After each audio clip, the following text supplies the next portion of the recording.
Hola, ¿qué tal? Mi nombre es Adi Manuel Maciel Rivera y soy el maestro encargado ahorita de la materia de química en la carrera de la Ingeniería en Innovación Agrícola Sustentable del TECNM Plantel Tacámbaro o Campus Tacámbaro. Entonces vamos a comenzar con lo que sería el tema número uno, que es el átomo, ahorita para esta parte. Entonces, pues la idea es ir trabajando con lo que serían sus materiales y que ustedes vayan teniendo el conocimiento que se requiere para que vayan adelantando un poco lo que sería esto, ya que el tiempo que tenemos realmente para poder nosotros estar trabajando en lo que sería la materia, ¿no? Físicamente, va a ser poco. Entonces, por lo tanto, les pueden servir esta serie de videos que vamos a ir iniciando para también ustedes ir repasando, que puedan ir retomando, ¿no? Lo que vayamos viendo. Entonces, primero vamos a empezar con justamente qué es química. Nosotros en la parte de innovación agrícola, pues va a servir mucho lo que sería la parte de la química para poder desarrollar lo que serían unas plantaciones bien, ¿no? Que se estén desarrollando bien, poder hacer análisis de suelos, poder aplicarlo ya a lo mejor en la forma experimental también nos puede servir bastante lo que sería tener los conocimientos de química básica, que es lo que vamos a empezar a ver durante el desarrollo de esta materia. La química como ciencia va a estudiar las propiedades y el comportamiento de la materia, ¿no? Entonces hay que comprender que pues prácticamente todo lo que contiene masa tiene también materia, ¿no? O sea, todo el universo va a tener materia, nosotros somos materia, ¿no? Y la materia es el material físico que va a estar presente en el universo. Todo lo que tenga masa, como les decía, va a ser y que ocupe un lugar en el espacio va a tener esta materia. Entonces, pues prácticamente todo lo que nos rodea en el planeta va a tener materia. Y yendo hacia otras partes, a otras propiedades generales, vamos a tener propiedades, por ejemplo, como los metales que tienen materia. También tenemos, por ejemplo, muchos fluidos que van a tener esta materia. Tenemos también la parte orgánica, ¿no? En este caso representada con el carbón, por ejemplo. Entonces tenemos aquí varias partes que nos van a ayudar, ¿no? Entonces parte de lo que estamos observando aquí. Y bueno, también tenemos lo que sería algunas rocas, ¿no? Que esta parte es bien importante para el desarrollo de suelos, el tener nociones sobre todo de lo que sería la parte geológica, aunque sea un poco, ¿no? Como ingenieros en innovación agrícola hay que también tener un poco de las nociones geológicas para nosotros poder también desarrollar esta parte, ¿no? De los suelos. Y pues tenemos también la producción o ya lo que sería en este caso las maderas o el procesamiento de algunos materiales orgánicos, ¿no? Entonces, como todos estos van a tener propiedades generales que van a ser el peso, el volumen, la inercia, la impenetrabilidad, la divisibilidad y la porosidad, que van a ser propiedades que todos estos que vemos en la parte de arriba, todos estos materiales, van a tener. En cambio, hay otro tipo de propiedades que son las propiedades específicas, que sería por ejemplo las propiedades físicas que tengan estos materiales, como el color, el olor, la solubilidad, la temperatura de ebullición, la dureza, la conductividad, que en estas, pues nosotros en la parte de química, pues no las vamos a medir, ¿no? Porque como el nombre lo indica, pues son físicas. Estas no van a alterar la parte química de las propiedades, ¿no? No, por ejemplo, no, el color no va a alterarse, aunque nosotros le cambiemos el color a esto, pues no va a alterarse, ¿no? En cambio, la química, ahí sí, tenemos cambios estructurales que van a sufrir estas sustancias al entrar en contacto con otras. O sea, desde la parte de la atómica, van a tener cambios que se van a ver reflejados, ¿no? Por ejemplo, la oxidación o la sensibilidad ante ciertas sustancias, van a deteriorar o van a cambiar estas propiedades, ¿no? Entonces eso va a ser lo que vamos a ver justamente en la parte de química. Entonces, por ejemplo, bueno, aquí estaría, ¿no? Para los metales, la oxidación es un cambio justamente químico. Otro va a ser la combustión. Tenemos también que, por ejemplo, el papel, la madera, el plástico, todo lo que entra en combustión, vamos a tener ahí una serie de reacciones químicas que van a alterar desde la parte atómica, ¿no? Lo que sería el material. Y bueno, las sustancias químicas, en esta clase vamos a tener pues materias que van a ser características y que van a distinguirse de otras. Por ejemplo, los átomos, que es algo que vamos a ver también ahorita más adelante, los elementos, los compuestos, las moléculas y las mezclas, ¿no? Entonces, aquí cada uno pues van a ir derivados, o sea, vamos desde lo más pequeño que sería el átomo hasta la parte más grande que van a ser las mezclas. Y dentro de esto es importante que distingamos también los estados de agregación, ya que tenemos los estados sólidos, líquidos, gaseosos y plasmas, que son los cuatro principales estados de agregación que vamos a encontrar en la materia. También la ley de la conservación de la materia, pues bueno, en esta no sabemos que la materia no se crea o, no, o se destruye, solamente se va a transformar. Entonces, toda la materia que nosotros tenemos alrededor en el universo va a ser la misma que ha existido siempre, en cantidades. O sea, no puede ser que haya más o que haya menos. Simplemente que la materia se va transformando. Entonces, esa pues es parte de esta ley, ¿no? Y tenemos también la ley de la conservación de la energía, que la energía no se puede destruir o crear de la nada, ¿no? Simplemente va a cambiar de forma. Entonces tenemos, por ejemplo, en la imagen lo que sería la energía del sol. La energía del sol va a ser una energía radioactiva, bueno, por una onda electromagnética, ¿no? Que viene viajando a través de la luz. Entonces esa energía en forma de fotones la va a absorber las plantas. Entonces las plantas absorben esos fotones y por medio de intercambios químicos van a convertir eso en glucosa y en otras tipo de energías que van a poder almacenar la planta y además usar después. Después llegan los animales herbívoros y los omnívoros y entonces consumen o consumimos estas plantas y entonces ya podemos obtener esa energía, pero si se fijan ya es energía que vino directamente del sol. Entonces el sol en nuestro planeta va a ser la fuente principal de energía que ya después pues va a pasar a las plantas, por medio del consumo de las plantas pasa hacia nosotros y o a los animales también herbívoros, que después los carnívoros vamos a consumirlos, ¿no? También entonces es toda esta parte de la cadena alimenticia que justamente es un intercambio energético que vamos a tener al fin de cuentas. Para empezar a entender lo que sería la estructura atómica, tenemos que saber un poquito de la historia de dónde viene este concepto de átomo. Entonces, desde ya hace 400 años antes de Cristo y desde mucho antes, desde Grecia incluso ya teníamos lo que sería conceptos, por ejemplo, de Aristóteles, que él ya tenía una noción o ya había escrito, ¿no? Porque a lo mejor no lo tenía él en un inicio nada más, pero de quien tenemos registros de él. Entonces, Aristóteles comienza con la parte de la diferenciación de lo que serían los elementos. Entonces, los elementos empiezan a describirlos ya, ¿no? Y Leucipo y Demócrito, ellos lo que empiezan a tener también ya es un concepto de átomo. Entonces, ellos ya en su imaginación ya empezaron o a través de sus estudios y de su pensamiento, a generar este tipo de conceptos, que había unas partículas muy pequeñas que incluso es sorprendente el que ellos tuvieran estas nociones, ¿no? Para la época, sin ayuda de microscopios ni nada, y que ya tuvieran el concepto de que había este tipo de partículas muy pequeñas que serían los átomos, ¿no? Que ellos llamaron.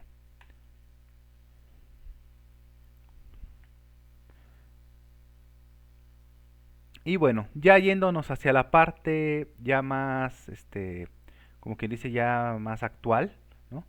Vamos a tener, por ejemplo, a Dalton, a John Thomson, Ernest Rutherford, a Niels Bohr y bueno, todavía aquí vienen como que en lista, ¿no? El más antiguo va a ser John Dalton y hasta que llegamos a los conceptos de Schrödinger y Heisenberg, ¿no? Pero vamos a irlos viendo a cada uno, nada más que, pues bueno, es importante también conocer las caras, ¿no? De estas personas o de estos grandes científicos que fueron los que están detrás de todo lo que vamos a ver en un momento. Entonces, empezaríamos desde acá, ¿no? Desde 1808 con el modelo del átomo de lo que sería de Dalton, que era simplemente una esfera, ¿no? Thomson ya con lo que sería ya la parte de la inclusión incluso también de la parte de la física moderna, él empieza también a ver el átomo ya no solamente desde la parte química, sino también con las partes físicas, ya comprendiendo que tenía una carga negativa y una carga positiva. Después viene el modelo atómico de Rutherford, que si vemos ya empieza a cambiar lo que sería este modelo. El primero era una esfera que contenía estas cargas, ya el de Rutherford ya no, sino que es un núcleo pequeño y que tiene cargas que van moviéndose alrededor de este de forma elíptica, como lo haría los satélites alrededor de los planetas tal vez, ¿no? Entonces, si lo vemos, pues ya se parece más a este tipo de conceptos. Luego estaría el modelo de Born. Él, prácticamente lo que hace es dibujar un sistema solar en miniatura para comprender cómo estaría la interacción de estas cargas eléctricas que van a estar conformando los átomos, ¿sí?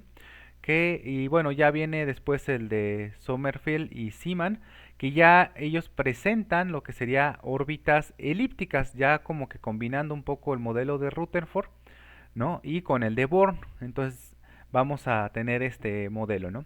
Y luego viene el modelo de Heisenberg y Schrödinger. Ellos lo que hacen es que ya tienen el concepto más avanzado de la física del átomo y entonces ya empiezan a tener lo que sería el concepto de cargas de nubes o nubes de electrones, ¿no? Que van a estar alrededor de lo que serían estos modelos atómicos iniciales.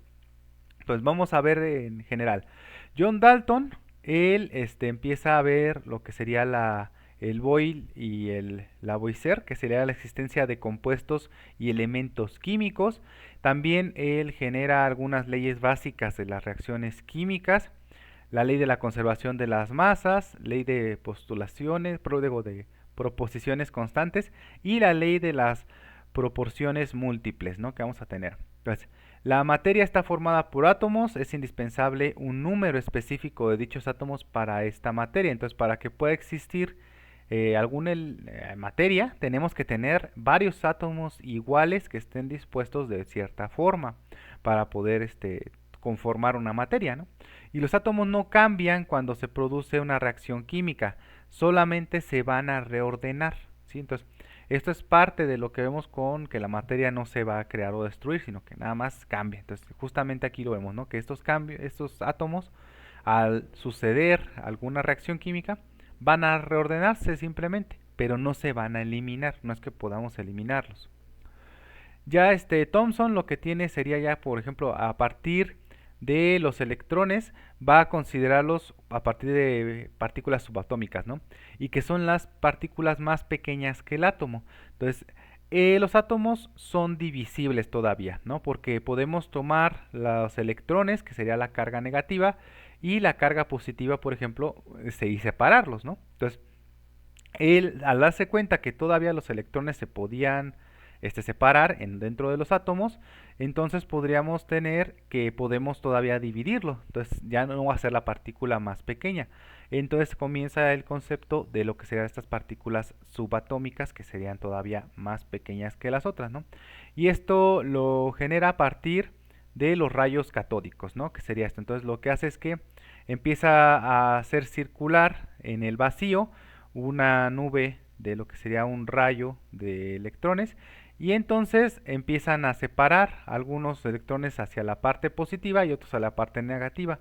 Entonces, al hacer esto, pues se puede dar cuenta de esto, ¿no? De que podemos todavía separar estas partículas en más pequeñas, ¿no? Entonces, bueno, y este es lo que sería el concepto que él tenía, ¿no? Del modelo atómico. Entonces, como que estaba más revuelto o era una masa, ¿no? Lo que sería el modelo que él tiene. Para Rutherford tenemos que la mayor parte de la masa y las cargas van a ser positivas en el núcleo y entonces fuera del núcleo debe haber un número de electrones que va a ser igual al número de unidades de la carga nuclear. O sea, él lo que consideraba es que si tenemos, por ejemplo, un átomo dentro del núcleo, digo sí, una carga positiva, vamos a tener lo que sería alrededor también una sola carga negativa, ¿no?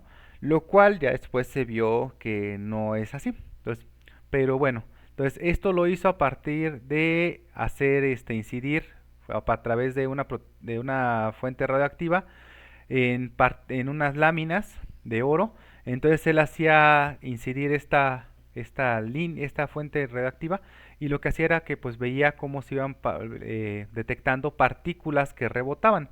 Estas partículas, por ejemplo, justo donde incide el rayo, lo que hace es que se separan. Son partículas que literalmente por acción de lo que sería la energía que está disipando el rayo, va a separarse, ¿sí? de lo que sería esta lámina de oro.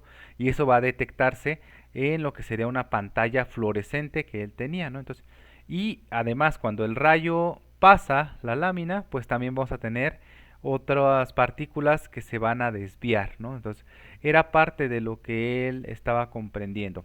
Y tenemos que recordar que pues el oro, al ser un metal, pues el modelo atómico o la forma en la que están acomodados sus electrones pues es un poco diferente, que lo vamos a ver más adelante en clase, ¿no? Y bueno, entonces algo importante, empiezan con la que sería Rutherford ya con la imaginación de un núcleo que va a tener el átomo, ¿no? Ahora, con respecto a lo que sería la gama de los colores, el modelo Rutherford no explicaba lo que sería la forma en la que se va a dividir la luz, ¿no? O cómo se va a descomponer gracias al efecto electromagnético. Entonces, por ejemplo, la luz cuando no llega a la luz solar, llega con todo este espectro, ¿no? Trae todo esto. Pero nosotros nada más podemos ver una pequeña porción de esa luz. Y esa pequeña porción pues es la luz visible, ¿no? Que tiene esta longitud de onda que vemos aquí, ¿no? Entre los 390 y los 800 nanómetros, ¿sí? Entonces lo que vamos a tener ahí de longitud de onda. Y pues bueno, cada tipo de átomo va a tener un espectro que va a reaccionar a estas longitudes también de diferentes formas. Entonces, gracias a esto, pues se puede también conocer la estructura de lo que podemos ver nosotros, ¿no? Entonces, ahora con el modelo de Born, lo que tenemos es que el modelo está acertado no solo porque debía explicar la estabilidad de los átomos, y de hecho este modelo es el que nosotros luego hemos llegado a ver, por ejemplo, en la preparatoria y en la secundaria, ¿no? Que sería es el modelo clásico que nosotros vemos para explicar los modelos atómicos. Vamos a ver más adelante que no es el más acertado, sin embargo es el que nosotros utilizamos. ¿Por qué? Porque es el más fácil de visualizar, ¿no? Entonces, en él vamos a tener lo que serían los niveles de energía, ¿no? Que son estos que se están representando, y dentro de estos niveles vamos a tener cierto número de electrones que van a estar rodeando lo que sería el núcleo, ¿no? O orbitales, que nosotros también le llamamos los orbitales de energía, que es una forma muy sencilla de poder ver esto. Lo interesante aquí es que, pues bueno, vamos a verlo más adelante cómo se van a ordenar estos orbitales, pero pues es la forma que vamos a estar trabajando, por ejemplo, para hacer algunos ejercicios, ¿no? Más adelante ya en la clase. Los modelos de Sommerfeld y Zeeman, entonces estos ya son modelos que son polielectrónicos, ¿no? Y el modelo de Born ya no resultaba como tal. Entonces, en estos ya son modelos con órbitas elípticas, ¿no? Que vamos a tener ya más diferentes. Y bueno, en estos tenemos, por ejemplo, las órbitas elípticas de Sommerfeld que tenemos aquí, van a ser los valores que tenemos. Entonces, ellos tienen las órbitas, ya diferenció órbitas circulares de órbitas elípticas que tienen, y que vienen también derivados de lo que veíamos anteriormente, ¿no? Y la orientación que hizo Zeeman fue que les dio un nombre a las órbitas, pero si se fijan no solamente les dio uno, sino que también les va dando una posición. O sea, tenemos una PX, una PZ y una PY, por ejemplo, para poder localizar lo que sería más fácil la órbita de la que se está hablando en este tipo de modelos, ¿no? Entonces, bueno, aquí se van acomodando cada una de las órbitas, igual considerando órbitas circulares y órbitas elípticas, ¿no? Que van a tener esto. Entonces, ya para Heisenberg y Schrödinger, lo que tenemos es que ellos ya tenían la ventaja de que había un conocimiento un poco más profundo, ¿no? De esta parte de la química, y que se podía también ya con los avances de la física pues apoyarse, ¿no? Esta ciencia para poder generar más información. Entonces ya el electrón se podía ver, por ejemplo, no solamente como una como una onda, sino también con ver la parte de la partícula del electrón, ¿no? Entonces, y ver su comportamiento ondulatorio. Y el REMPE, que va a ser cómo estaría realmente, no es que tengamos órbitas bien definidas, ¿no? O que se podamos visualizar en algún momento dentro de lo que sea el átomo, sino que tenemos una nube de electrones que van a estar a cierta distancia del núcleo, ¿no? Y que van a estar ahí moviéndose. Entonces, esos pueden estar a lo mejor un poquito más adelante o más atrás, pero pues les digo, es más complicado que nosotros podamos visualizar esto, ¿no? Por ejemplo. Entonces, lo más simple es que nosotros lo vayamos viendo con los orbitales para poder hacer lo que sería algunos análisis, ¿no?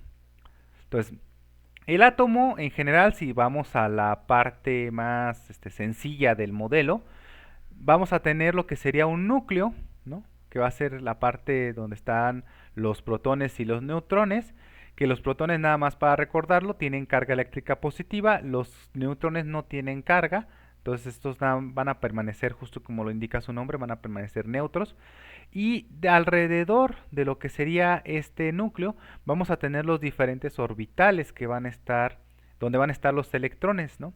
Entonces, y esos electrones pues van a tener un límite en el que se van a alejar del núcleo.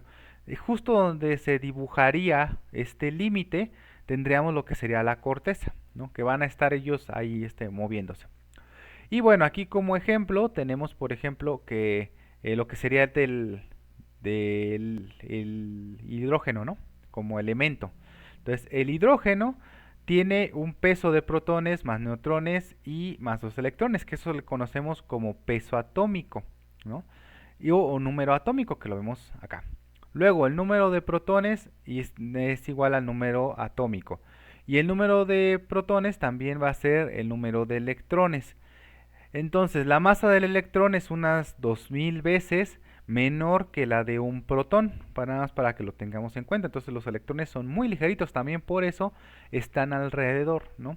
Si lo vemos incluso en la parte macroscópica, siempre lo que, o sea, en el universo lo que tenemos es un juego de densidades y un juego entre lo que serían las masas, ¿no? Entonces, un objeto que tenga más masa va a producir mayor atracción gravitatoria, simplemente por el hecho de la cantidad de masa. Entonces, en este caso, si el electrón va a tener una menor masa que el protón, entonces el protón va a ser el que va a mantenerlo orbitando alrededor de él, ¿no? Pero también consideremos esto, que la masa del electrón es tan pequeña que permite justamente que esté alrededor, sin que llegue a chocar con él o eso, ¿no? Y bueno, la identidad de un átomo y sus propiedades químicas también las vamos a ir conociendo, ¿no? Entonces, la configuración electrónica. Esto va a ser el modo en el que los electrones se disponen alrededor de un núcleo, ¿no? Entonces, ¿cómo vamos a ver nosotros esta configuración? Pues va a ser ver justamente dónde estarían en los orbitales, ¿no? Lo vamos a ver más adelante. Entonces, el átomo según va a estar la forma más o el diseño que más se acerca a la realidad pues va a ser este. Sin embargo, nosotros pues lo vamos a ver con niveles y subniveles. Entonces, tenemos el subnivel S, por ejemplo, en el cual va a tener un número de orbitales por subnivel, que va a ser en el S nada más tenemos un orbital, ¿no? Que sería este que tenemos acá. Y ese se representa con los subniveles de la letra S nada más, ¿no? Y el número de electrones que va a tener por cada orbital van a ser 2, ¿no? Entonces el máximo también va a ser 2 para este nivel primero, que va a ser el nivel S. Para el subnivel P, vamos a tener que este tiene 3 orbitales por subnivel. Aquí los podemos ver, son 1, 2 y 3 orbitales, ¿no? Que van a estar girando ahí. Y entonces vamos a poderlos diferenciar cada uno porque va a ser el PX, PY y PZ.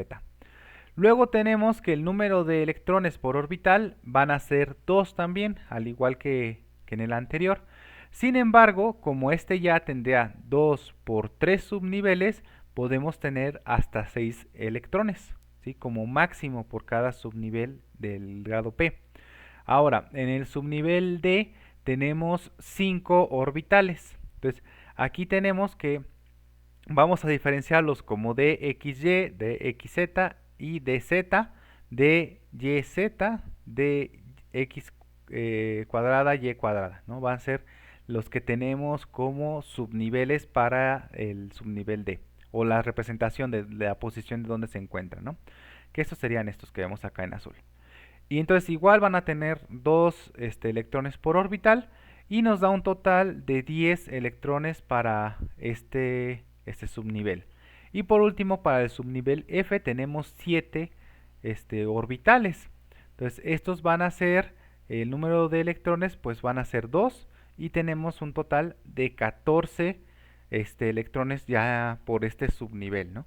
Entonces, la N se relaciona con el volumen ocupado por el rampe, ¿no? Que el rampe, acuérdense, es la región donde es más probable que se encuentre un electrón, porque justamente recordemos que el modelo atómico más actual va a ser este, ¿no? Entonces, no es exactamente que vamos a encontrar el electrón ahí donde tengo el puntero láser, sino que a lo mejor va a estar un poquito desfasado, pero es la zona más probable. Para eso nos sirven los subniveles.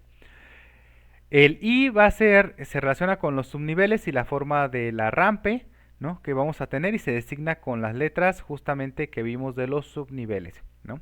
Y esta se representa en forma de esferas, campanas, lazos o tréboles, dependiendo del modelo atómico que estemos utilizando, ¿no? Como vemos acá. Entonces, también tenemos que el M se relaciona con la orientación de la rampe en un eje de ordenadas.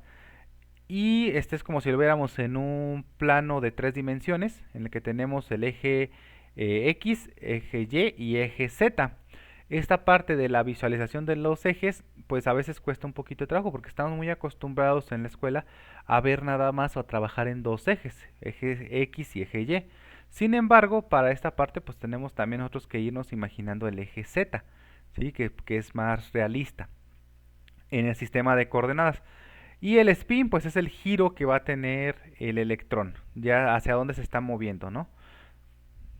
Y puede ser positivo o negativo. Entonces, en el átomo, por ejemplo, de galio, vamos a tener que tiene un número atómico de 31. Entonces, vamos a tener esta cantidad de electrones. Entonces, vamos a representándolos. La parte central aquí sería como el núcleo, ¿no? Entonces, en el primero vamos a tener el S1. Entonces, en ese subnivel S1 tendríamos 1 y 2 electrones nada más, ¿no?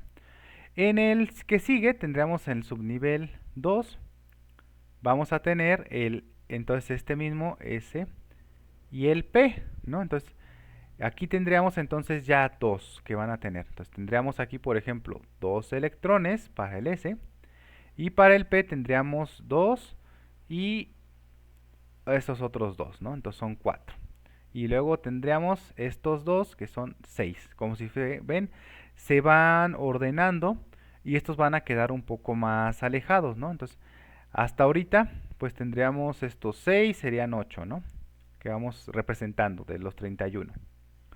Ahora, en el 3 tendríamos otra vez el S, que les voy a dar más adelante ya en la clase lo que sería una tablita, que a veces es más fácil visualizarlo con la tabla, para poder nosotros hacer los trabajos de los subniveles, o igual en un próximo video. Entonces, aquí se fijan nada más es cómo se irían ordenando los electrones, ¿no? Dependiendo de la cantidad.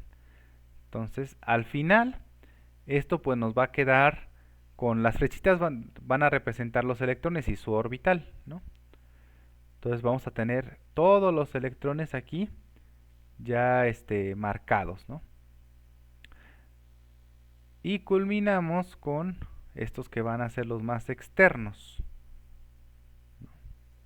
Ay, me fui muy adelante. Entonces, aquí tendríamos ya estos que van a ser los últimos niveles. Entonces, aquí están representados de forma más visual lo que sería el átomo de galio, ya de cómo estaría configurado, ¿no? Y bueno, entonces el total de electrones por nivel energético está aquí en esta tablita. Podemos ver lo que sería el nivel energético del 1, 2 hasta el 6 y cómo estaría configurada los subniveles, ¿no? El 1 nada más tiene un subnivel, el 2 tiene 2, el 3 tiene 3 subniveles, el 4 ya tiene 4, el 5 también tiene 4 y el 6 tiene 3, ¿no? En esta configuración que vemos. Entonces, esta va a ser el número máximo que vamos a tener de electrones por subnivel, que lo vamos a ir viendo cómo cambia. Y cada número de electrones por orbital, ese no va a cambiar, ténganlo en cuenta, ¿no? Entonces, el número de electrones por orbital ese se mantiene siempre constante en 2. Y bueno, ¿cómo vamos a ir representándolos? Pues va a ser así, por ejemplo, para el primero va a ser 1s1, luego el siguiente pues ya se va a hacer 2s y 2p, el tercero es 3s, 3p y 3d, y así es como vamos a ir representando dónde se localiza ese subnivel, ¿no? Entonces, de aquí en esta información va a ser como vamos a ir dividiéndolo, ¿no? Y bueno, la configuración electrónica, podemos ver que en el principio de Pauli, el número de electrones en cada capa de la corteza siempre será 2, ¿no? Y la regla del octeto indica que en la última capa del átomo solamente puede haber un máximo de 8 electrones, salvo si es la primera, ¿sí? Que solo sea, por ejemplo, con el carbono, que nada más tiene 6 y que esté limitada a 2 electrones. Y en esta última capa pues habrá de 1 a 8 electrones, ¿no? Dependiendo de cómo esté. Entonces esto lo vamos a reforzar un poco más lo que sería la regla del octeto y sobre todo la parte de la tabla periódica, ¿no? Vamos a irla viendo. Entonces aquí pues bueno, en la tabla periódica en general podemos ver lo que sería, vienen representaciones por colores que nos van a ir indicando de dónde, bueno, aquí venimos qué tipo de elementos nos estamos tratando, viene lo que sería el punto de ebullición, las valencias, las capacidades de unión de los compuestos y la fusión. Entonces para esto nada más es una pequeña introducción y pues para terminar nada más les dejo los datos. Vamos a tener, o voy a estar subiendo a la página de Facebook, digo de YouTube, lo que sería estos videos, ahí los van a encontrar. Voy a hacer una sección especializada nada más para los videos de química. Y también se los voy a poner el link en la página de Classroom, ¿no? Que es donde vamos a estar trabajando. Aquí está mi correo institucional, también por si lo necesitan para algún mensaje o algo. Entonces, es adimaciel@itstacambaro.edu.mx. Y pues bueno, me despido entonces y nos estamos viendo.